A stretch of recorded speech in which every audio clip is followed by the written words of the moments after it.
Hello and welcome to ABC News. I'm Ros Childs. Our top stories in a moment, but first we're taking you to Canberra, where the chair of the Parliamentary Joint Committee on Human Rights, Josh Burns, and Senator Dave Sharma have been speaking after a vandalism attack in Sydney's eastern suburbs, which the Prime Minister has described as an act of anti-Semitism.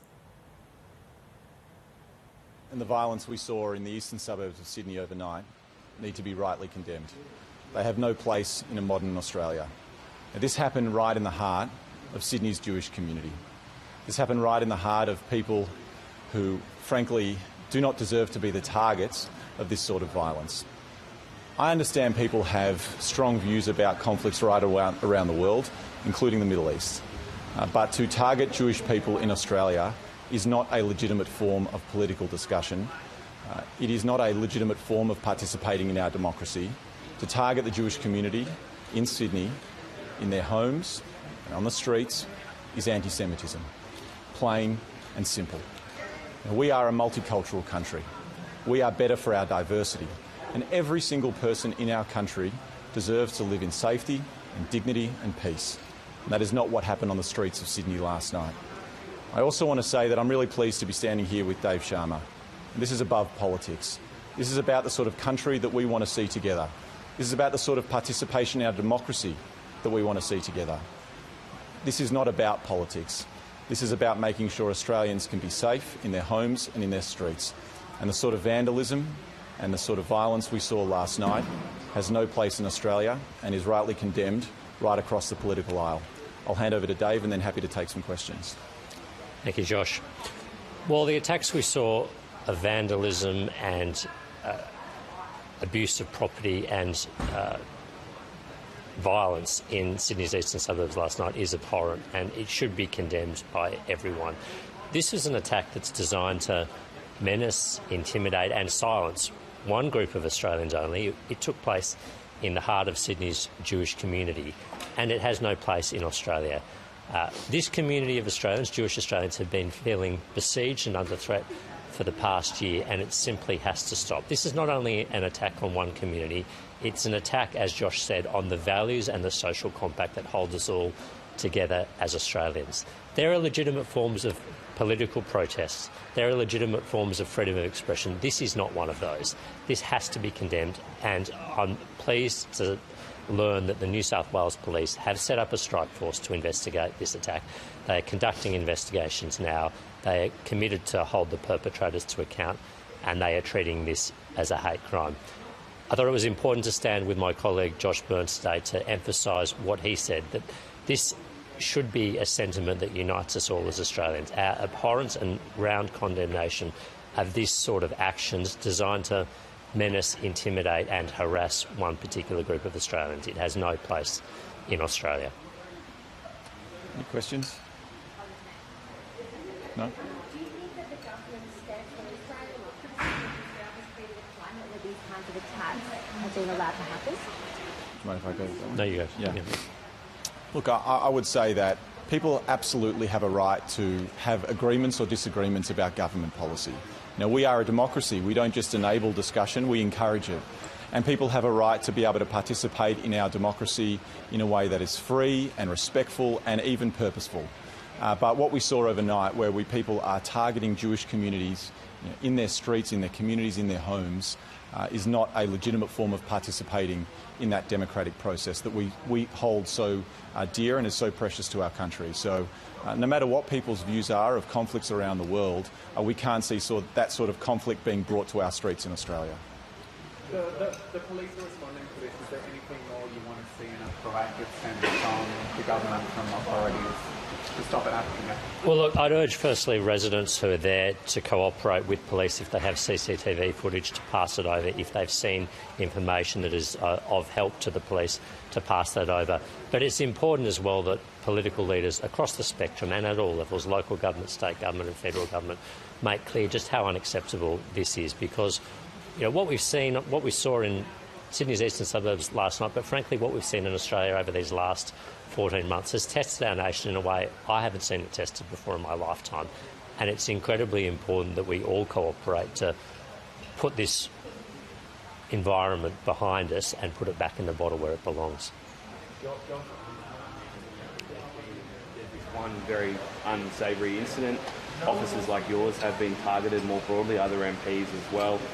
This is, I guess, a broader issue than what we're talking about today. I mean, what more can be done by politicians, by government, by society, in a broader sort of social cohesion sense to sort of address this broader conversation, this broader issue that we're seeing here? That's a great question. I think there's a couple of points to make. First of all, I know that every community in Australia wants to feel safe. Every multicultural community wants and deserves to feel safe. Every person in Australia wants to maintain and cherish that amazing multicultural fabric that makes up our country. And the sort of division that we've seen exacerbated in the recent times has really stretched that. And so I think working together and standing united as Australians is a really important first step. The other thing to say is that people need to be held account if they're going to do these sorts of things, and that this sort of violence is not acceptable. And I know that I've spoke to the New South Wales Premier's office this morning. They are liaising closely with New South Wales Police. I know that, as Dave said, New South Wales Police have stood up a task force to be able to deal with this. Certainly from my liaison with Victoria Police in the incident in my own office, they were treating these incidents really seriously. But if you are committing a crime, you need to be held account. And I will absolutely protect people's right to participate in protests and to participate freely in our democracy. What people can't do is the sort of violence, intimidation and vilification that we've seen escalating in Australia since for the last 12 months or more. Jewish groups were among those who said the government's hate speech bill didn't go far enough because it doesn't outlaw vilification. Could I get a view from both of you about whether or not you'd like that to be added? Look, I'd just say, obviously Josh and I don't agree on everything. Our parties don't agree on many things. But today we wanted to come together to speak about this incident and our unity of voice and purpose on these views. I'd like to leave other domestic political debates, legitimate ones, but to another day or another time. But Josh just mentioned vilification. There's a bill before Parliament that does not do what the government promised that it would do, which is to prohibit vilification on the grounds of religion. The status quo is you can't offend, insult or humiliate based on race, but you can on religion. Should that be fixed? I'd make a similar point to Dave, Paul, is that that is an absolutely legitimate question, and there are parliamentary processes that will go under where our parties will try and negotiate and get outcomes, and I'll put forward my views as part of that, and I know Dave will as well. But today is about coming together as two different people from two different parties to condemn the sort of anti-Semitism that we saw last night. And the way in which we move forward is something that parliaments are going to need to grapple with, and I know that Dave and I will participate in that, but today we wanted to stand together on this particular issue.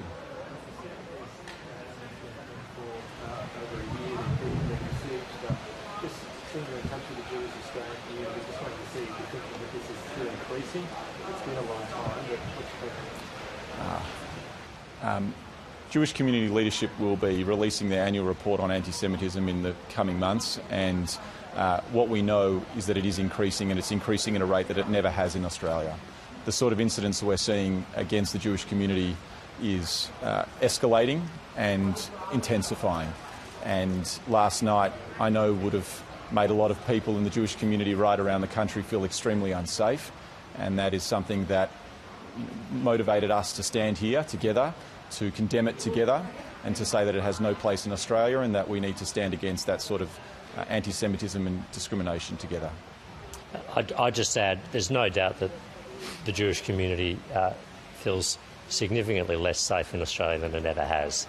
And attacks like this that are clearly designed to send a chilling message to them about leaving their homes, going to their places of worship, operating their business, whatever it might be, are only reinforcing that message. And that's why it's incredibly important that law enforcement applies the full panoply of resources at their disposal to identifying the perpetrators of these attacks and then holding them accountable for it, because we as politicians can send a message about this not being acceptable, but it's important that the law also sends a message of deterrence about what values and conduct and behaviour is tolerated in Australia and what is clearly beyond the pale, and this fits within the latter category. Just on that social cohesion front, you have a very big concern about social cohesion. Will has said he's worried about whether or not the election campaign could become highly charged or even dangerous at times, not just on one side of politics, but do all sides of politics need to reflect on how they're managing this debate, including your own two parties? Well, I mean, always we should reflect. The Australian political system provides for, and indeed should encourage and facilitate, a robust exchange of views. We have that in the Parliament, in our respective chambers every day of the week. But the idea of politics is that it's debate conducted without violence and without recourse to force, and with the settlement of disputes left to legislative processes and ultimately elections and the will of the people. And that's a very clear boundary that we need to respect and maintain at all times. So, yes, as elected leaders, we should always be careful about the sort of language we use and the terminology we use, but we shouldn't resolve from legitimate policy debates and discussions, because that is how our political system is designed. The only other thing I would add to Dave's answer is that, as a Jewish person, I'm equally offended by vilification and discrimination to other communities. I don't want to see any Islamic person or anyone of Palestinian descent being discriminated or targeted in Australia.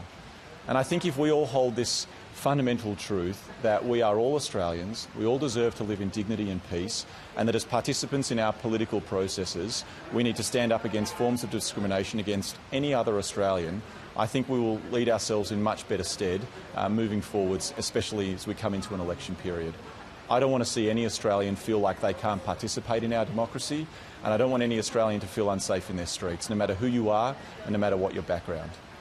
Sharma, what's your view on the link between the government's position on Israel and creating this kind of climate where these attacks seem to be taking place? Look, I obviously disagree quite fundamentally with some of the positions this government has taken on Israel and the support to the conflict more broadly, but I would distinguish that from what we're seeing domestically. It's quite legitimate for us to have different points of view about how that conflict should be managed and what Australia's position should be on it, but what we have historically always been quite strict at maintaining and enforcing in Australia is making sure that overseas conflicts are not allowed to spill out into Australia, and differences of opinion about overseas conflict cannot be weaponised and used in force or violence against other Australians. And that is what we've seen way too much of in the last 14 months. And, predominantly, almost entirely directed only at one group of Australians, Jewish Australians, because of their co-religiosity with Israel and because some of them have views on the conflict with Israel. They're entirely entitled to have their views.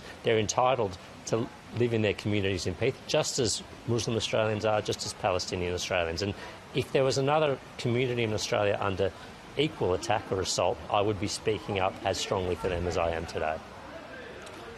Thanks, everyone. Thank you.